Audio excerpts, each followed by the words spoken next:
Well, we're still on with stories from West Asia. Hamas named its Gaza leader Yahya Sinwar as its new chief. Sinwar will be the successor to former political chief Ismail Haniyeh, who was assassinated in Tehran last week. The Hamas group announced the selection of Commander Yahya Sinwar in a brief statement. Sinwar is viewed as the mastermind behind the October 7th attack on Israel by Hamas, in which more than 1,100 people were killed and over 200 others were taken captive. Since then, he has gone largely unseen. The architect of the attack has been in hiding in Gaza, defying Israeli attempts to kill him. Sinwar was born in a refugee camp in the southern Gaza city of Khan Yunis.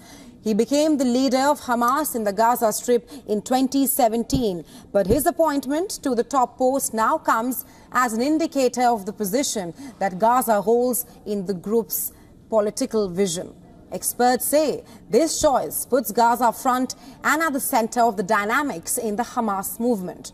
Not just in terms of the events on the ground, but also politically. Sinwar will now call the shots on a ceasefire deal, and Israel needs to face him for a solution to the ongoing war in Gaza. U.S. Secretary of State Antony Blinken has also said that Sinwar will be the primary decider on a ceasefire, emphasizing that the United States has communicated to both Iran and Israel as of now that the war must not escalate. Blinken also said that talks to achieve a ceasefire and hostage deal have reached their final stage now.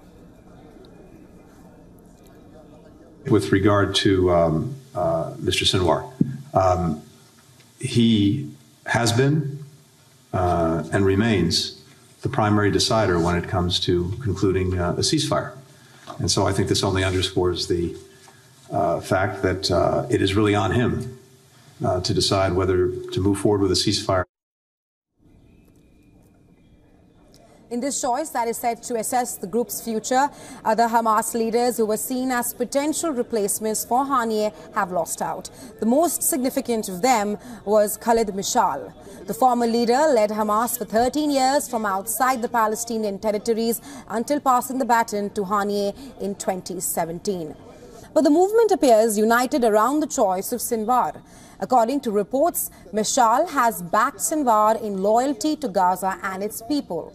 Lebanon's Hezbollah group has also welcomed Sinwar's appointment, calling it a strong message to Israel and the U.S.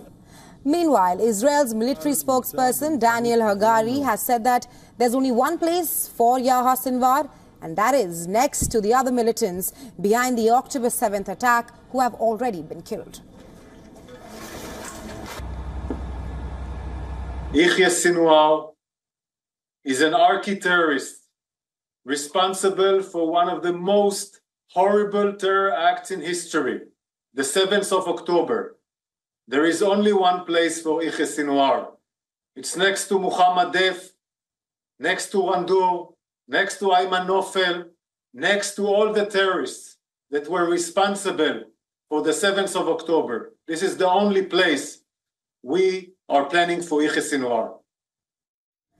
Amid Sinwar's appointment, Israel not only continued with its warnings but also its offensive. In Deir el-Bala in central Gaza, 3 Israeli missiles hit near a mosque, wounding dozens of people. Residents said Israeli tank shelling also continued overnight in Burej, Al-Maghazi and Nusret. Israeli military said its forces killed 45 Palestinian militants in Gaza over the past 24 hours. الحمد لله فيش إصابات في الشهداء لكن واضح